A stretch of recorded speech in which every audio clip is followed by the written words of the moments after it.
Second card में स्वयं हमारे पास माँ आदिशक्ति आई हैं, जो हमें बताती हैं कि ये समय है हमें अपने अंदर की बुराइयों का नाश करके आगे बढ़ने की कोशिश करनी चाहिए। ये किसी तरह की हिडन ट्रुथ के भी आपके सामने रिवील होने की या फिर किसी मिस्ट्री के भी आपके सामने आने की बात को बताता है। एक कार्ड ये भी बताता है कि अगर आप अपने अंदर के द्वंद से बाहर निकल जाएं और अपनी नॉलेज और विजडम पर भरोसा रखें तो आप अपनी लाइफ के हर तरीके के गोल्स को सक्सेसफुली अचीव कर सकते हैं।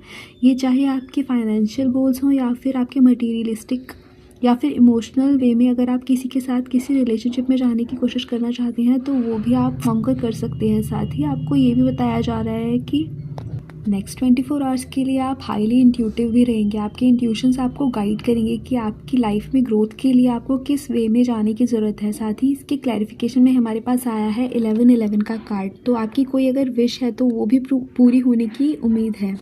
ये कार्ड हमें बताता है कि आप मटेरियलिस्टिक या फिर स्पिरिचुअली अपने आप को ग्रो करने की कंडीशन में होंगे। साथ ही ये कार्ड आपको ये भी बताता है कि क्योंकि ये एनर्जी कैंसर की है तो और कैंसर मून यानी वाटर से रिलेटेड है, तो आपके इमोशंस जो हैं वो फ्लक्चुएट होंगे, लेकिन आपको उन्हें कंट्रोल में करने की ज़रूरत है। अपनी नॉलेज और विजडम पर भरोसा रखिए और आपके लिए जो सही है वो आपको इंट्यूटिवली गाइड कर दिया जाएगा। कभी कभी हम खुद से ही सवाल नहीं करते हैं और सबसे अपने ही सवालों के जवाब मांगने की कोशिश करते हैं, लेकिन हमारे जो सवाल होते हैं उनके सारे आंसर्स हमारे खुद के मन में कहीं ना कहीं दबे हुए होते हैं। बस ज़रूरत होती है अपने मन की उस आवाज़ को सुनकर आगे बढ़ने की। साथ ही ये कार्ड ये भी बताता है कि आप अपनी स्किल्स पर और अपनी एजुकेशन पर भी फोकस करने वाले हैं, कुछ नया सीखते हुए नज़र आ रहे हैं। और साथ ही कुछ लोगों की लाइफ में यहाँ पे थर्ड पार्टी सिचुएशन की भी एनर्जी दिखाई दे रही है। किसी तरह की थर्ड पार्टी रही है आपकी लाइफ में तो वो भी रिलीज़ होती हुई दिखाई दे रही है।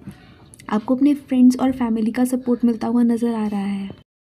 नेक्स्ट कार्ड हमारे पास है जस्टिस का कार्ड। जस्टिस कार्ड हमें ये बताता है कि आप अपनी लाइफ में किसी तरह के अगर लीगल इश्यूज से गुजर रहे हैं तो आपकी लाइफ में बैलेंस और एक फेयर कंक्लूजन आता हुआ नज़र आ रहा है। साथ ही ये कार्ड ये भी बताता है कि बहुत टाइम से आप अपनी लाइफ में किसी स्टक सिचुएशन में थे जिसकी वजह से आप खुद को आगे बढ़ता हुआ नहीं देख पा रहे थे, लेकिन अब टाइम आ गया है कि आप अपनी लाइफ में चीज़ों को लेट गो करके आगे बढ़े। साथ ही आपको ये भी कहा जा रहा है कि आपकी लाइफ में जो भी चेंजेस आ रहे हैं उसको खुले दिल से एक्सेप्ट करें ताकि आप अपनी लाइफ में ग्रो कर पाएँ। उसके लिए आपको अपने पास्ट के जो भी रिस्ट्रिक्शंस रहे हैं उनको तोड़कर आगे बढ़ने की ज़रूरत है। साथ ही आपको ये भी ज़रूरत है कि आप अपने नेगेटिव थॉट पैटर्न से भी बाहर निकलें और अपने आप को एक केयर फ्री होकर विक्टिम मेंटालिटी से बाहर निकलकर खुद की हेल्प करें।